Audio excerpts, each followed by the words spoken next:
Good morning and welcome to the new edition of Dr. Lamba's Awakening Call. In political life, some narrow-minded, myopic political leaders who have no understanding of the economy but pose as great servants create conditions and the results of their actions are only visible after some time. Economy doesn't work like a roller coaster, but once it starts falling, it's a roller coaster. And coming events cast their shadows before they happen. Now imagine what is in store when the new government comes in power, whichever government it may be. It may be liberal minority in Canada, supported by the B team and DP, or it may be conservatives, minority majorities in the people. But the next 12 months are crucial for Canada, crucial for its economy. And if the Oxford economics prediction is correct, there's a 45% chance that Canadian economy will sink. Canada would go into a recession within the next 12 months. And it will be the new government that will be facing the brunt. Although we can see that the situation in Canada economically is not a very happy one. If I analyze the economic data, the financial market developments, fiscal, monetary, and trade policy risks, you can be sure that the possibility of a recession in Canada is not a conjecture, but almost a certainty. The economists normally are a very, very conservative lot.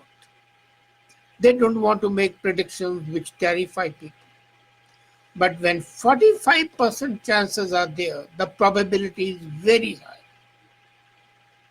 And the probability is that Canada is in for recession. And incidentally, while this would happen in Canada, down south, there is no sign of recession. There is economic acceleration and progress. And yet, Canadian economists tend to blame Trump. They said that the Trump policies of a trade war, while benefiting USA, are harmful to Canada. As if Trump or USA are the foster parents of Canada and they should look after the interest of Canada. Why should they? Why do we want handouts? Why do we want to live on the largest and the large-heartedness of others rather than have our own policies implemented properly? Now, I talked of the factoring, the economic data and everything. Look at the economic growth. It has been subdued for quite some time. Last year, 2018, we saw that in the first quarter, GDP rose by 0.4% only. Second quarter was the same. Fourth quarter, it was 0.3% increase only. Imagine your GDP increasing at the rate of 0.3% and inflation increasing by 2.9 to 3.7%. If the economy is like that, it's a clear sign that something is wrong with the economy. As they say about Hamlet, something without Hamlet, something is wrong with the state of Denmark. Here, everything is rotten. As far as the economy is concerned with Canada, this slow marginal increase in GDP is dangerous sign, especially when inflation is increasing at such a large rate. Normally what used to happen was that the inflation in Canada would be at par with GDP. So the loss of the GDP was otherwise the inflation was offset by that, but not any longer. And then look at the economy zone. There have been 4 downturns in 5 years, and the growth was between 1 to 1.12%. Next year, it may not be the same. Now, how did the Oxford economists come to this conclusion? They had an inverted yield curve. And inverted yield curve shows what the market is trends are. It follows the market. The curve is that we have reached the apex, the top of the economy. And excuse me, please.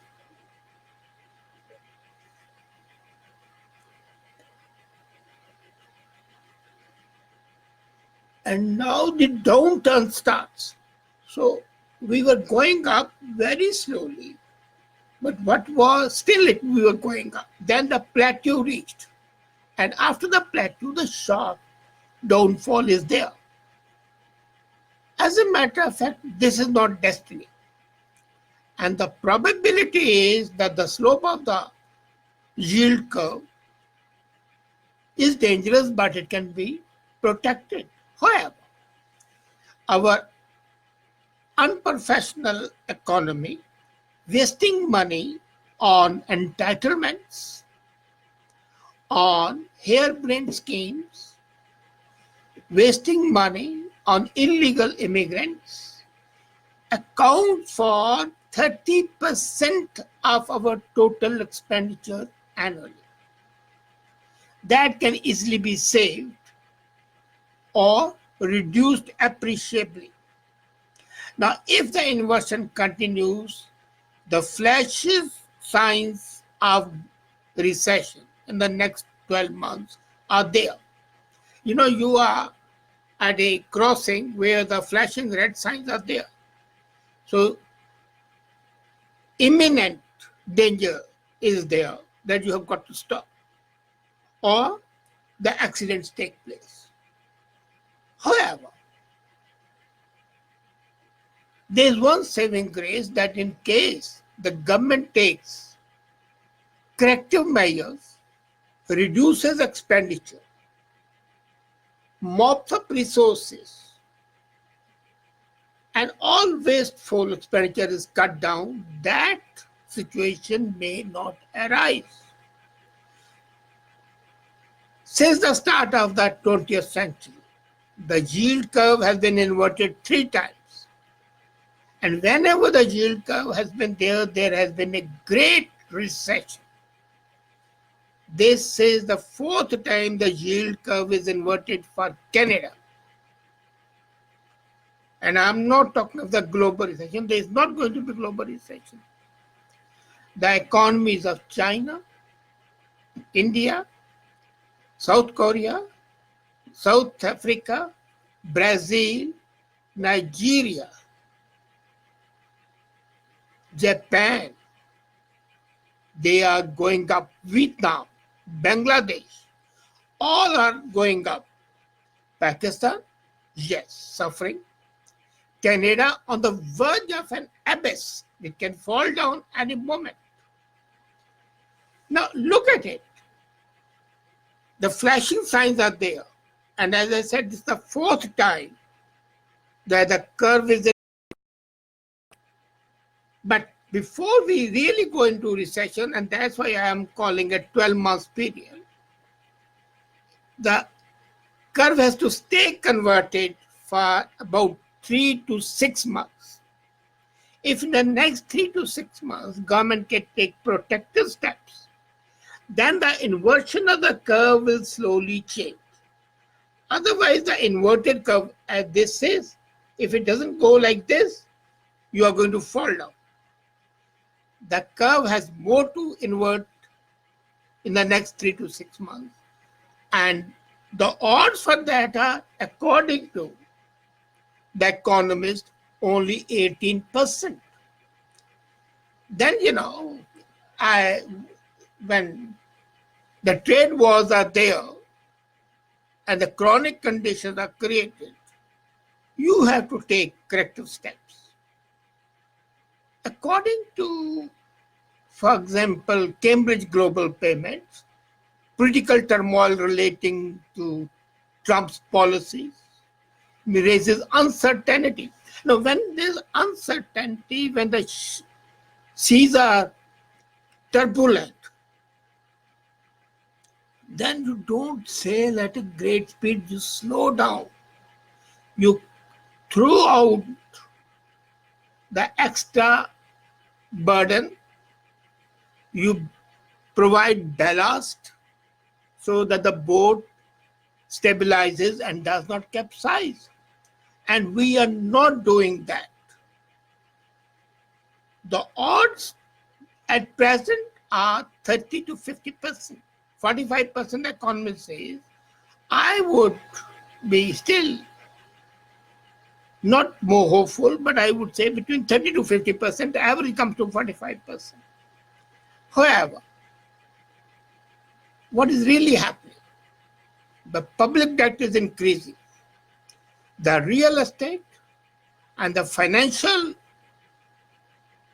activities are unsustainable. There's a large unsustainable proportion of economic activity in Canada. Our economic activity is very haphazard. And that is why when the politicalization of the economic activity takes place, we add to the taxes and we forget that the taxes are never a solution to reduce the public debt. Canada has already faced recession 3 times in the last 35 years. And this inversion, as I said, 4 times it's happening. Why? The stretched housing prices, heightened levels of construction, and fragile financial position of the household. Every Canadian is under 123% debt. If his income is $100, he has a debt of $123. Now, when that sort of a debt takes place, and the situation is that there is no hope for these middle class and the lower middle classes, except those who are on the welfare. So that entitlement is going to be really bad. And the GDP is rising in the last 6 months. It used to be 0.4% last year. The last quarter it was 0.3%. And this time it has been 0.2%. When the GDP is 0.2%, you are already at a precipice. Inflation 3.6% is today. So 0.2% GDP increase, 3.6% inflation increase. Does it take long to push the economy into recession? It doesn't. So, fellow Canadians, reduce your debts. The government may take action or not, but individually, you can take action to protect yourself in recession. And that is around the corner. I hope that the government is fiscally disciplined, and that fiscal discipline can percolate the market conditions. We need a sustainable economy, and we are not having that. The inverted curve is increasing its inversion, and thereby hangs a tail, the tail of economy crashing. Don't say you were not warned. Take care. Thank you.